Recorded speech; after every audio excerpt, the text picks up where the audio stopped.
जो भरा नहीं है भावों से, बहती जिसमें रसधार नहीं, वो हृदय नहीं पत्थर है जिसमें स्वदेश का प्यार नहीं। जय हिंद दोस्तों, स्वतंत्रता दिवस की आप सभी को बहुत बहुत शुभकामनाएं।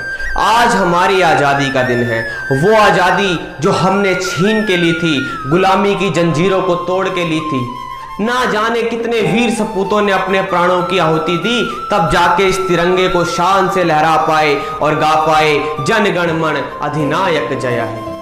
बड़ा फक्र होता है इस बात पे कि हमने भारत भूमि में जन्म लिया, एक ऐसा देश जहां का इतना गौरवशाली इतिहास है, जहां ऐसे ऐसे महापुरुषों और क्रांतिकारियों ने जन्म लिया जिन्होंने मातृभूमि की सेवा में अपना सर्वस्व न्यौछावर कर दिया। इस शौर्य गाथा की शुरुआत कहां से करूं? उस मंगल पांडे से जो क्रांति का बिगुल बजने से पहले ही अकेला छाती तान के अंग्रेजों के सामने खड़ा हो गया, या उस वीरांगना की कहानी सुनाऊं जिसकी तलवार ने अंग्रेजी हुकूमत के छक्के छुड़ा दिए? आप और हम उसे रानी लक्ष्मीबाई के नाम से जानते हैं। राम प्रसाद बिस्मिल का जिक्र करूं जिसने अंग्रेजी हुकूमत को ललकार के कहा कि सरफरोशी की तमन्ना अब हमारे दिल में है, देखना है जोर कितना बाजुए का दिल में है। वक्त आने पे बता देंगे तुझे ऐ आसमां, वक्त आने पे बता देंगे तुझे ऐ आसमां, हम अभी से क्या बताएं क्या हमारे दिल में है। अशफाकुल्ला खान मरने से एक रात पहले राम प्रसाद बिस्मिल से क्या कहते हैं कि जाऊंगा खाली हाथ मगर ये दर्द साथ ही जाएगा, ना जाने किस दिन हिंदुस्तान आजाद वतन कहलाएगा। बिस्मिल हिंदू हैं, बिस्मिल हिंदू हैं, कहते हैं फिर आऊंगा, आकर फिर से तुझको भारत मां आजाद कराऊंगा। जी करता है मैं भी कह दूं पर मजहब से बंध जाता हूं, मैं मुसलमान हूं पुनर्जन्म की बात नहीं कह पाता हूं, मैं मुसलमान हूं पुनर्जन्म की बात नहीं कह पाता हूं। हाँ खुदा अगर मिल जाए कहीं, हाँ खुदा अगर मिल जाए कहीं, अपनी झोली फैला दूंगा और जन्नत के बदले एक पुनर्जन्म ही मांगूंगा, और जन्नत के बदले एक पुनर्जन्म ही मांगूंगा। ऐसे थे चंद्रशेखर आजाद जिन्होंने अपने आप को गुलाम मानने से साफ इनकार कर दिया। वो कहते थे आजाद था, आजाद हूं और आजाद रहूंगा। जीते जी अंग्रेजों के हाथ ना आने की कसम खाई और आजाद रहकर ही मौत को गले लगाया।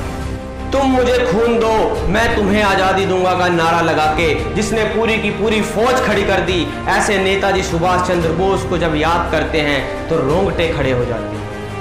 किस किस का जिक्र करूं? ऐसे अनगिनत लाल हैं मेरी माटी के जिन्होंने बिना किसी स्वार्थ के, बिना सोचे समझे इस मातृभूमि की सेवा में अपना जीवन बलिदान कर दिया। मगर जब जब भारत माता के वीर सपूतों को याद किया जाएगा, उन 3 शहीदों का जिक्र जरूर होगा जिन्होंने हंसते हंसते फांसी के फंदे को चूम लिया। वो कहते थे कि क्रांति बम, बंदूक या पिस्तौल से नहीं आती, आदमी को मारा जा सकता है लेकिन उसके विचारों को नहीं। ऐसे थे शहीद भगत सिंह, सुखदेव और राजगुरु। उनकी कही हुई एक एक बात आज हमारे दिलों में बसी हुई है। शहीद भगत सिंह कहते थे कि राख का एक एक कण मेरी गर्मी से गतिमान है, मैं वो पागल हूं जो जेल में रह के भी आजाद है। ना जाने कितने ही ऐसे शहीद हैं जो वक्त के साथ इतिहास के पन्नों में दफन होकर रह गए। 18 साल 8 महीने और 8 दिन का था वो लड़का जो सबसे कम उम्र में फांसी के फंदे पे झूल गया। जी हां, मैं खुदीराम बोस की ही बात कर रहा हूं। ऐसे ही 3 और यार थे, विनोद, बादल और दिनेश। उम्र 22 साल, 18 साल, 19 साल। मकसद था एक निर्दयी अंग्रेज अफसर NS सिम्पसन की हत्या करना, और वो कामयाब भी हो गए थे। मगर जब चारों ओर से घेर लिए गए तो खुद ही को खत्म कर लिया। जरा सोचिए कितनी हिम्मत रही होगी कि इतनी कम उम्र में वतन के लिए अपनी जान दे दी। अरे जिस उम्र में लड़के इश्क करते हैं उन्होंने अपने वतन से मोहब्बत की। अरे जमाने भर में मिलते हैं आशिक कहीं, जमाने भर में मिलते हैं आशिक कहीं, लेकिन वतन से खूबसूरत कोई सनम नहीं होता। और नोटों में लिपट कर मरे हैं शासक कई, नोटों में लिपट कर मरे हैं शासक कई, लेकिन तिरंगे से खूबसूरत कोई कफन नहीं होता, इस तिरंगे से खूबसूरत कोई कफन नहीं होता।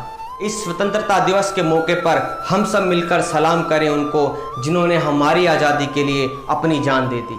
आओ झुककर सलाम करें, आओ झुककर सलाम करें जिनके हिस्से में ये मुकाम आता है। खुश नसीब है वो खून जो वतन के काम आता है, खुश नसीब है वो खून जो वतन के काम आता है।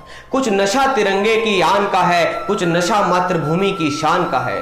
कुछ नशा तिरंगे की आन का है, कुछ नशा मातृभूमि की शान का है। हम लहराएंगे हर जगह ये तिरंगा, नशा ये हिंदुस्तान की आन का है, नशा ये हिंदुस्तान की आन का है। जय हिंद।